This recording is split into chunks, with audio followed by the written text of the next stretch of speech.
Ya baik, perkenalkan nama saya Gustaf Karel Katihara, NIM saya 2012-13. Di sini saya akan mengerjakan PS.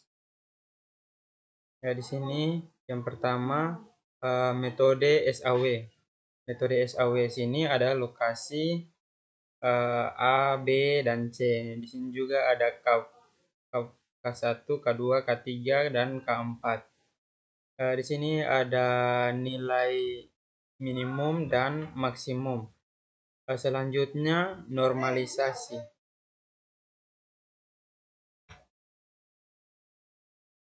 Nilai minimum itu dapat dari penjumlahan K1 sehingga mendapatkan jumlah minimum 1500. Selanjutnya nilai maksimum itu kita dapat dari jumlah juga dari K1 dan seterusnya. Selanjutnya nilai normalisasi. Nilai normalisasi ini kita dapat dari pembagian dari K1 dan membagikan dengan nilai maksimum sehingga mendapatkan hasil seperti berikut.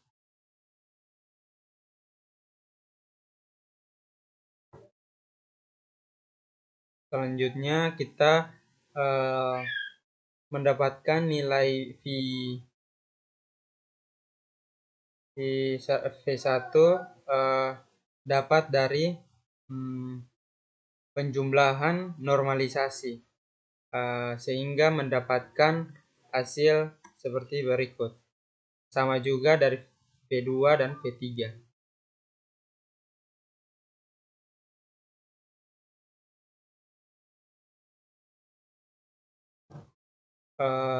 Selanjutnya kita ke script metode SAW.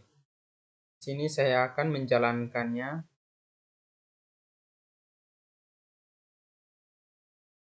Kita tunggu sebentar karena laptop saya agak berat ya teman-teman. Di sini adalah script metode SAW. Ini ada nilai bobotnya seperti berikut. Selanjutnya kita run.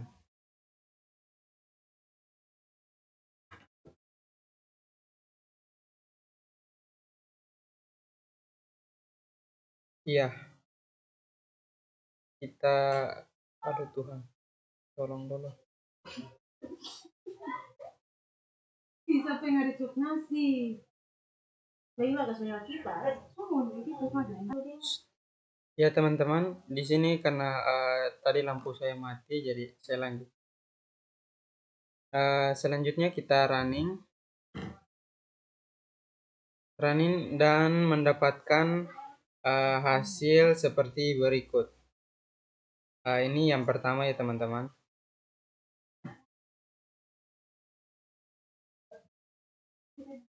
Selanjutnya kita lanjut pada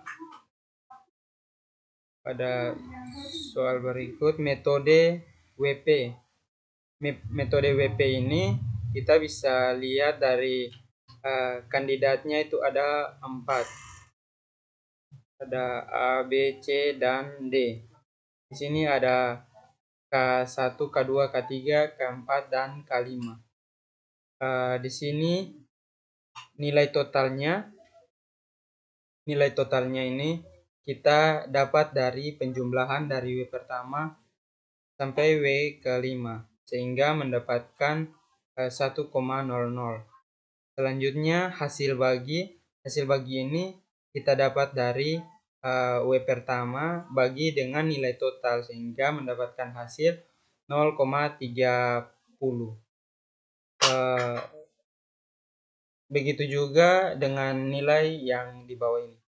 Selanjutnya S1 S1 ini mendapatkan hasil jumlah dari K pertama bagi dengan di sini dipangkatkan dengan hasil bagi.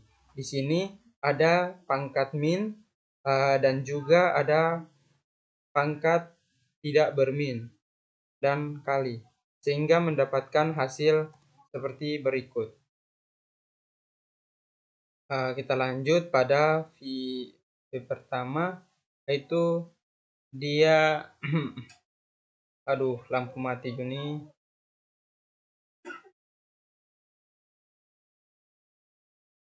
Oke, baik, kita lanjut lagi karena di sini lampu mati-mati, Pak. Selanjutnya di sini kita dapat V1 itu dapat dari S1 dibagikan dengan nilai total. Nilai totalnya yang di bawah ini. Sehingga mendapatkan nilai seperti berikut. Sama juga V2, V3, V4. Mari kita lihat skripnya. Tadi metode WP. Metode WP itu ini adalah skripnya dan ini adalah hasil running dari WP ini. Selanjutnya kita lanjut pada metode AHP. Metode AHP ini data awalnya ada C1, C2, C3, C4. Di sini parways-nya juga sama, ada C1, C2, C3, C4. Jumlah total ini kita dapat dari hasil jumlah dari parways, sehingga mendapatkan hasil seperti berikut. Normalisasi ini kita dapat dari jumlah pembagian dari C1 dibagikan dengan total jumlah, akhirnya mendapatkan nilai sebagai berikut. Sama juga dengan yang di tabel ini. Kita lanjut pada jumlah normalisasi. Jumlah normalisasi ini kita dapat dari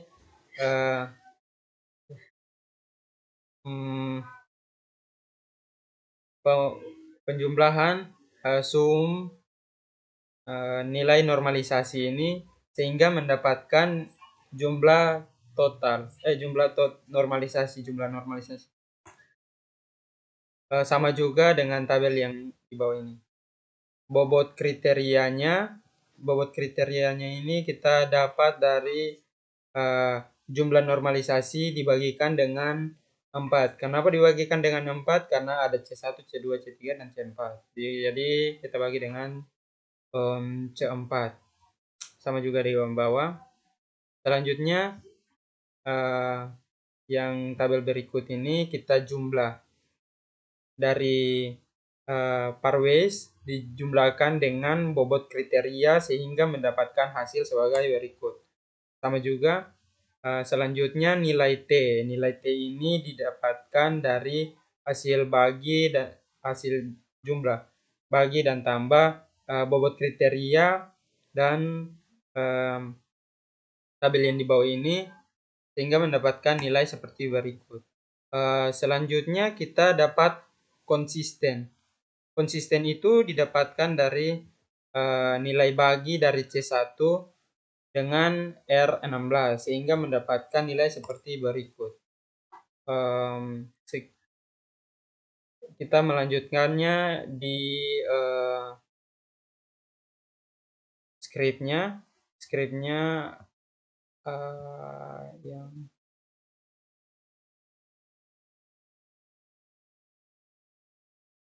metode AHP. Ya, metode AHP ini. Ya, oke, baik, kita lanjut nilai AHP-nya. Ini adalah skrip nilai AHP. Di sini kita running ya, dan Di sini karena saya sudah merunningnya, jadi nilai AHP-nya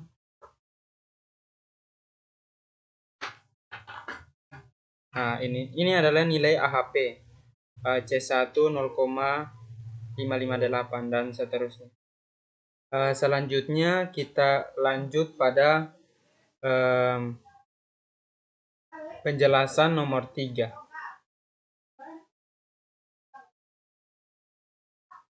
Ya, di sini saya sudah membuat penjelasannya.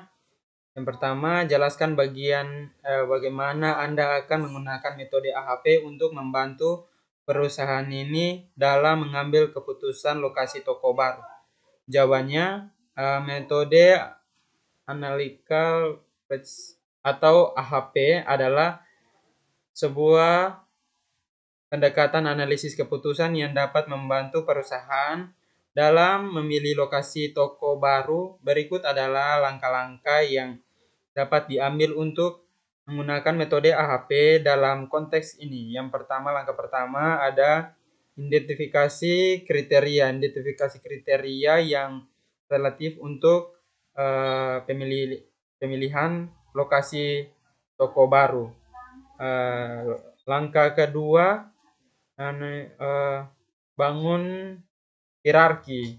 Buat struktur hierarki yang mencerminkan hubungan hierarki antara kriteria dan subkriteria. Misalnya lokasi toko baru.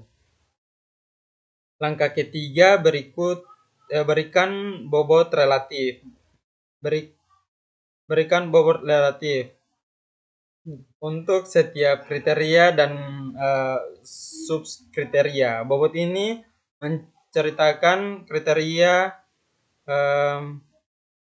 kepentingan relatif dari satu kriteria terhadap yang lain. Langkah keempat, bangun matriks perbandingan pasangan. Buat matriks perbandingan pasangan untuk menentukan bobot relatif. Langkah kelima, hitung faktor bobot kriteria. Hitung bobot kriteria dengan menjumlahkan kolom-kolom matriks berbanding pasang yang hitungan rata-rata setiap baris. Langkah keenam, hitung konsistensi. Lakukan uji konsistensi untuk memastikan bahwa matriks perbandingan pasangan yang dibuat konsisten. Langkah ketujuh, evaluasi lokasi. Evaluasi lokasi toko baru berdasarkan kriteria yang telah ditentukan menggunakan faktor bobot kriteria. Langkah ke-8, pemilihan lokasi. Pemilihan lokasi toko baru dengan nilai tertinggi berdasarkan evaluasi menggunakan metode AHP. Langkah ke-9, validasi hasil. Diskusikan hasil dengan tim manajemen atau pemangku kepentingan untuk memfasilitasi hasil dan memastikan bahwa keputusan yang diambil dapat diterima secara luas. Catatan penting bisa dilihat seperti berikut. B. Bagaimana Anda menentukan bobot dari setiap kriteria tersebut dengan menggunakan AHP? Jawabannya, penentuan bobot kriteria dalam analisis AHP melibatkan beberapa langkah, terutama dalam pembuatan matriks perbandingan pasangan dan perhitungan faktor bobot kriteria. Langkah pertama, identifikasi kriteria yang relatif untuk pemilihan lokasi toko baru. Yang kedua, bangun hierarki. Buat struktur hierarki yang mencerminkan hubungan hierarki antara kriteria dan subkriteria. Berikut bobot relatif. Bobot relatif untuk setiap kriteria dan subkriteria. Lanjut, bangun matriks perbandingan pasang. Buat matriks perbandingan pasang untuk menentukan bobot relatif. Hitung faktor bobot kriteria. Hitung vektor bobot kriteria dengan menunjukkan kolom-kolom matriks perbandingan pasang dan menghitung rata-rata setiap baris. Yang keenam, hitung konsisten. Lakukan uji konsisten untuk memastikan bahwa matriks perbandingan pasang yang dibuat konsisten. Yang ketujuh, normalisasi vektor bobot. Normalisasi vektor bobot dengan membagi setiap nilai dengan jumlah total vektor bobot. 8. Pemilihan lokasi. Gunakan vektor bobot yang telah dinormalisasikan untuk menilai dengan memilih lokasi toko baru. Pernyataan 2. Keputusan dan analisis sisi sensitivitas. A. Jika perusahaan memberikan bobot tambahan sebesar 10% untuk kriteria C2 dan mengurangi bobot C1 sebesar 10%, jelaskan bagaimana ini bisa mempengaruhi keputusan yang diambil. Jawabannya, jika perusahaan memberikan bobot tambahan sebesar 10% untuk kriteria C2 dan pengurangan C pertama sebesar 10% akan memiliki dampak signifikan pada hasil akhir dari metode analisis AHP yang digunakan untuk mengambil keputusan. Berikut adalah beberapa cara di mana perubahan bobot dapat mempengaruhi keputusan.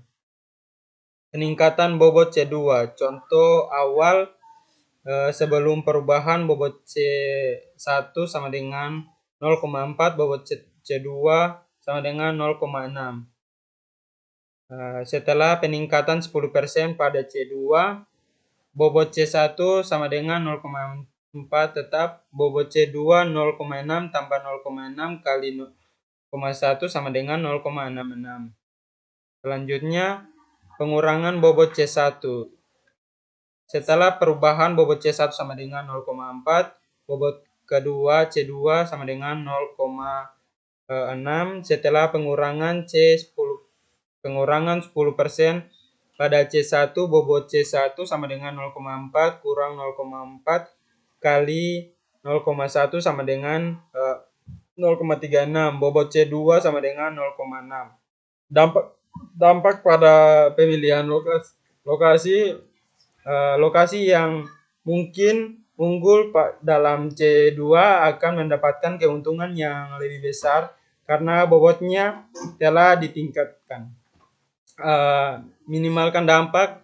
Untuk meminimalkan dampak perubahan bobot, beberapa langkah yang dapat diambil antara lain konsultasi pengurangan kepentingan, analisis sinergitas, diskusi tim manajemen.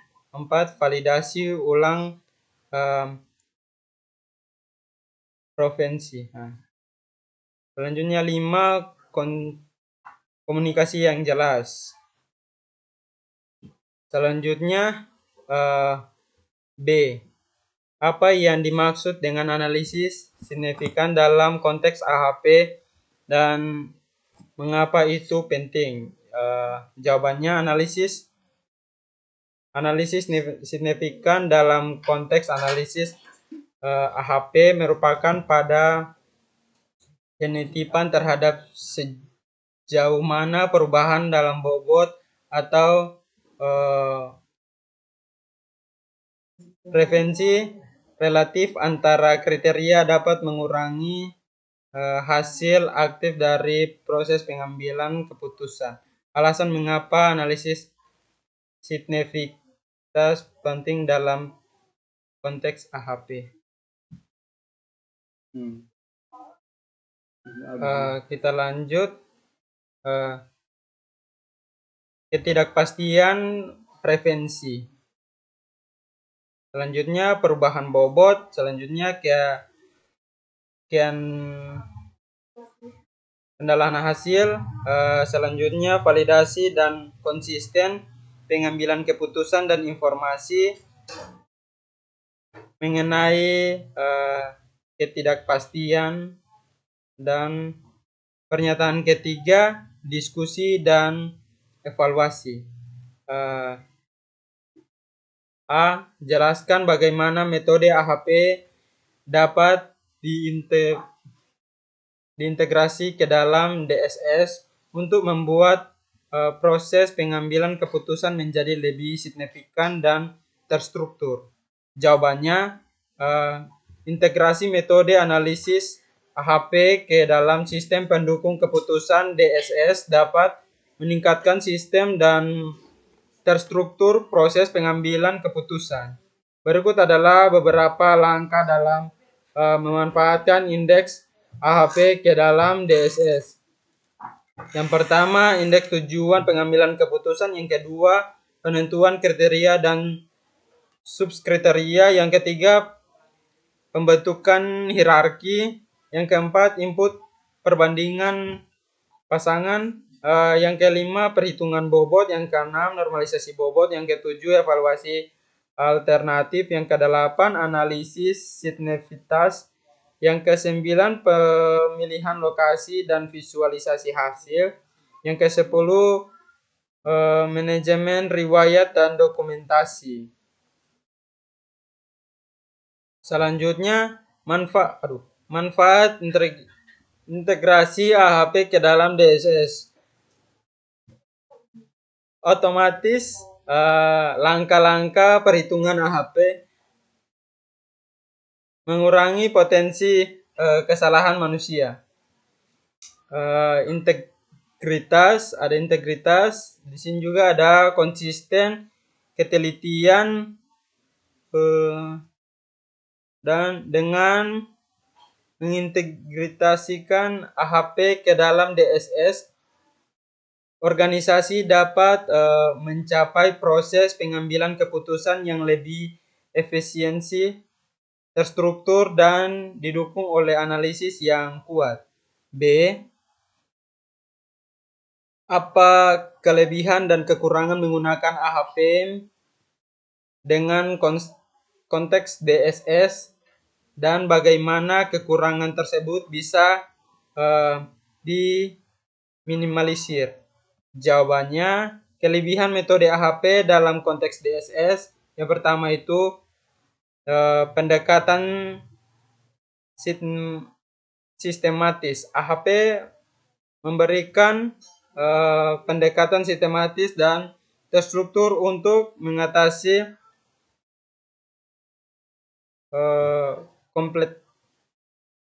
kompleksitas dalam dan selanjutnya. Kemampuan menangani multi kriteria. Selanjutnya, fleksibilitas. Selanjutnya, analisis sinergitas. Selanjutnya, keterlibatan pemangku kepentingan.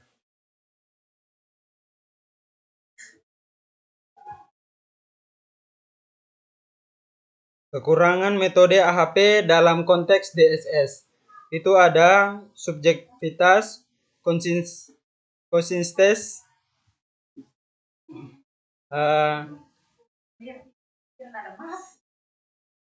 sensitif terhadap inputan,